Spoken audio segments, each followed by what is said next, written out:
Hi, I'm Allan Campbell with Whoopi Cycles and Whoopi's Race School. I'm the Dunlop race tire distributor for Texas. And I wanted to talk about motorcycle safety as far as your street tires go. One thing that I notice many riders forget to do is check their tire pressure. Motorcycle tires lose pressure a lot faster than car tires do. So I'll notice a guy comes into the shop and will be complaining his bike isn't steering or handling quite as good, and the first thing I check is the pressure. Many guys will come in 10 to 20 pounds of air pressure. You know, for the street you need 35, 40 pounds of pressure, as opposed to at the racetrack on street tires we will run average of about 32 pounds cold for tire pressure.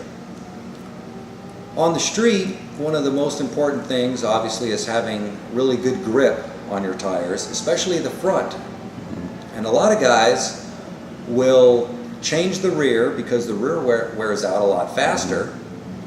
And just because there's a lot of rubber left on the front tire, that doesn't mean that they shouldn't change the front. Once the front slips a little bit, then we crash. So I always recommend changing the front tire with the rear tire, especially on a bike where you've had the tires on there for a few years.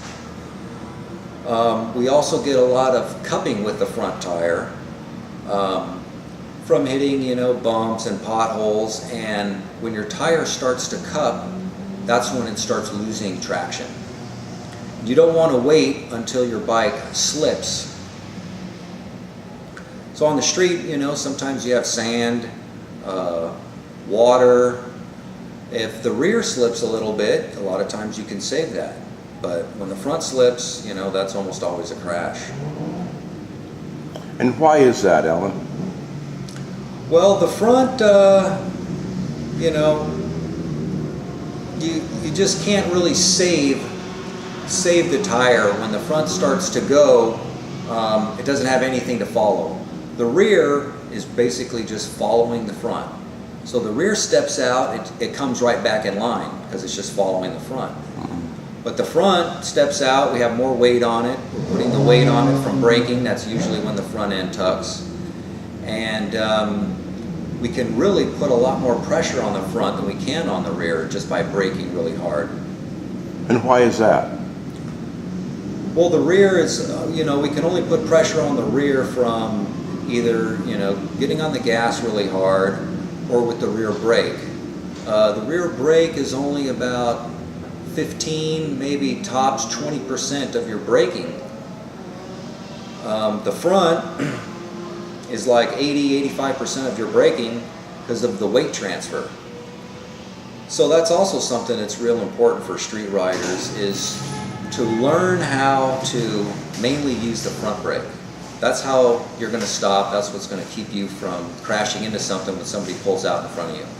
So a lot of crashes from guys that are afraid to use the front brake. They haven't practiced on it. That's another thing that's real important, to start doing some track days, especially Ride Smart.